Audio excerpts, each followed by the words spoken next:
idea of flowers as art and this huge movement that's going on, from the Dutch-inspired paintings being recreated. I mean, we see this every day on the internet. We see it on Pinterest. The unbelievable beauty of these designs are really mimicking the look of still life paintings.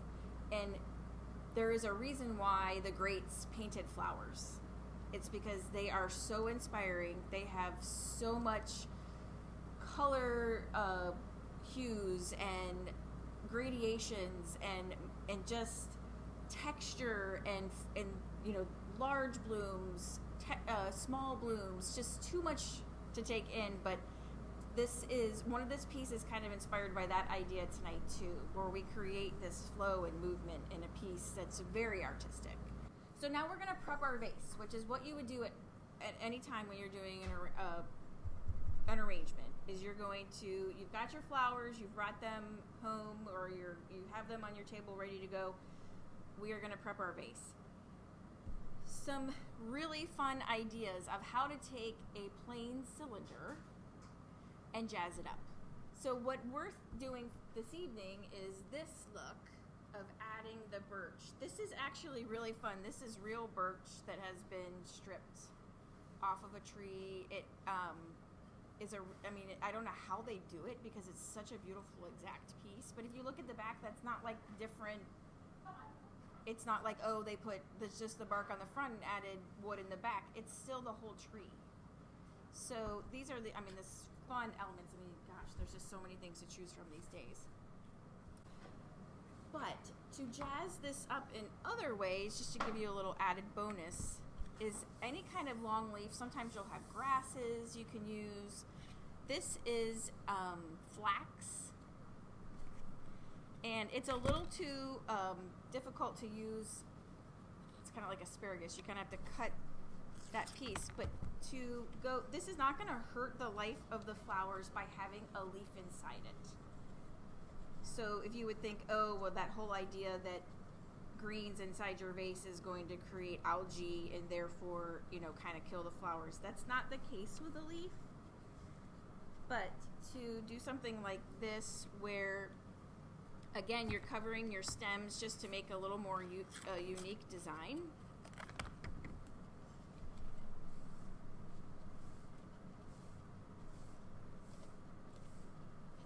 And then you just kind of have to play with it, push it out, get it to mold in there.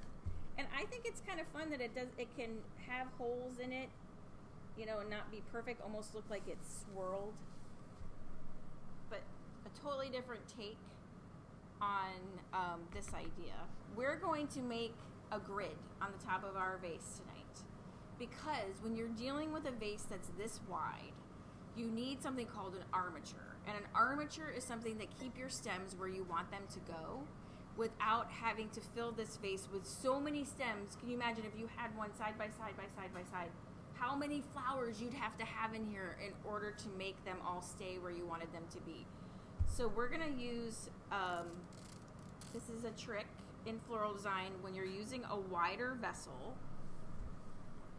and I'm going to make pieces that go across about a 1/2 inch over the edge, and they're about 1 inch apart. And I'm going to keep going. You guys are welcome to come up here.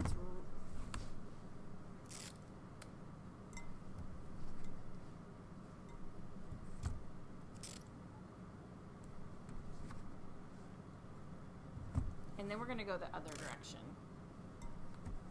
So this is just like a better version of Scotch tape. I've tried to use Scotch tape though, and it doesn't work in a pinch. So what kind of tape is that? This is an Oasis product. Oasis is a company that started out making floral foam and has ended up making just so many wonderful products. And it's just stickier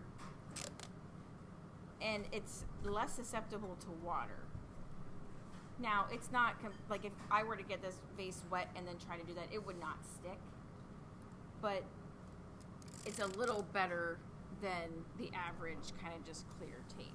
And so I went around, you see what I did? I made the grid, and then in order to secure that, I have to go all the way around. Sophia's back there doing hers because she makes about 20 of these a day. Consider a local expert.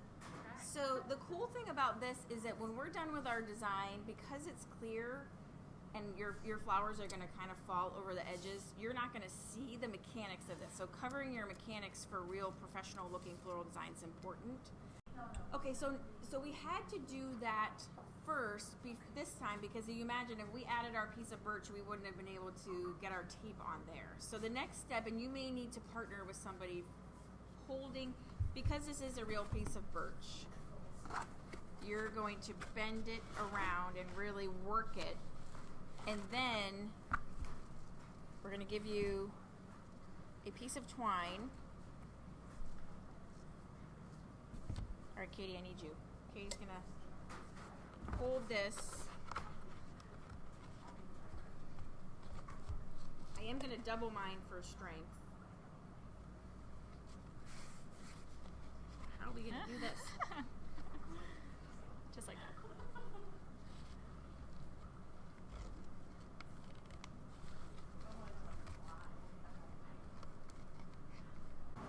The beauty of doing an arrangement with a grid, and if some of you may joined us for the French weave, which is trying to use the stems to create the armature in order to put the flowers where you want them to go.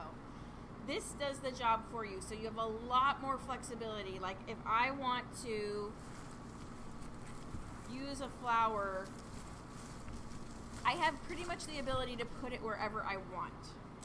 So as long as I'm making it so it can actually go into the vase in my grid and fit, it's going to pretty much stay.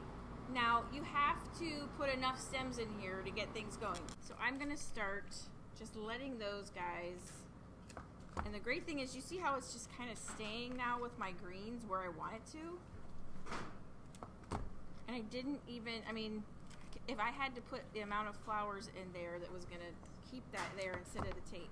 That one I wanted to cut shorter. I do have to strip that piece off or it's not going to fit through my grid. Same thing with our ranunculus and I really want to continue to create this movement with our hellebore. The cool thing about designing with a grid is I'm just putting stuff wherever I want to and it's staying. I'm hoping you're having the same experience. So a still bee does also provide a lot of texture and a lot of fun. So our a ranunculus is such a beautiful bloom. It does bend and weave on its own. Believe it or not, it's also in the bulb family just like a tulip. It does grow from a bulb. It feels like the same stem. Everything we have right now is very small and very loose and not a large showy flower. And by adding these, we're creating a really pretty focal point. So I want you to add these. I'm going to place them because everything's kind of out. I'm going to nestle them into the arrangement to create an anchor. I'm going to find my clippers. And I do a kind of a general cut, and then I kind of figure that out. But the eye is going to be drawn to the biggest pieces in the arrangement. And it's just what the human eye does. It really likes to see breadth and fullness and lushness. And so it's what's going to really make this arrangement feel polished and finished and just more full and luxurious. The reason why we have the privet is because it is an opposite color, and to really enhance your focal point, which was that pretty nestling that we did, to add, I made it too long, to frame this focal point in a different color is going to add so much depth. It's going to really make this unbelievably sophisticated. and really make it stand out. When you're working with greenery, you can sometimes find that it just snaps. You don't actually have to cut it. But that's what releases the oils that makes it smell so good. But I strongly believe we put a lot of rosemary in our designs. We try to uncover different pieces that are going to really give an arrangement, pulling out more than just the sense of sight, but the sense of smell as well. So I think it's critical to put this piece in. Again, you don't need a lot of it. You can decide. I think the fact that it has this different texture and is really pretty. Let's just add in some of this. Again, you can be making it long and whimsical and moving, or you can again reinforce that focal area with a couple of these little pieces. And the last piece to this is the geranium. And that is only to cover probably your mechanics. If you look around and you can see any of your edge of your vase or any of your grid, you're going to want to tuck some of this in. And again, another really interesting, unusual, I always grow geranium in pots on my porch. So it is available to us. Something you may not have thought of. This is that just went out into the garden, swept it together look.